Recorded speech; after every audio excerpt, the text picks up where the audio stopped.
नमस्कार मैत्रिणींनो, आज आपण बनवणार आहोत छोटंसं देवघराचं तोरण। यासाठी आपल्याला लागणारे खण फॅब्रिक, अस्तर, टेप आणि कैची।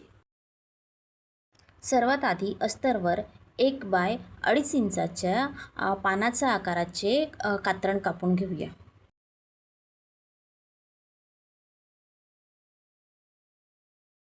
सेम आकाराचे 5 पाने कापून घेणार आहोत।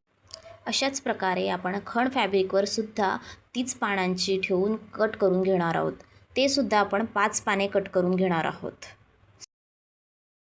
यानंतर आपण एक पट्टी घेणार आहोत जी की 12 बाय 2 इंचाची असणार आहे।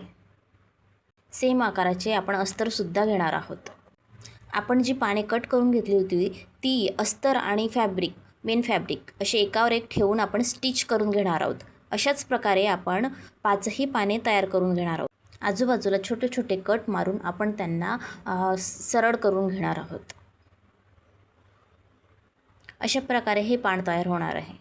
जी पट्टी आपण घेतली होती ती आणि अस्तर असे दोघंही आपण स्टिच करून घेणार आहोत आणि त्यांना सुद्धा ओपन करून घेणार आहोत। अशा प्रकारे आपण त्याच्यावर प्रेस करून घेऊया, ज्यामुळे आपल्याला स्टिच करायला इझी पडेल। पानांना सुद्धा आपण प्रेस करून घेणार आहोत।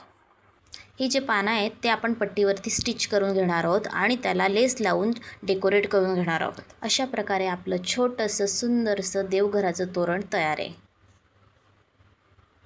तुम्ही बघू शकता किती सुंदर दिसत आहे आणि फिनिशिंग सुद्धा खूप छान आलेली आहे।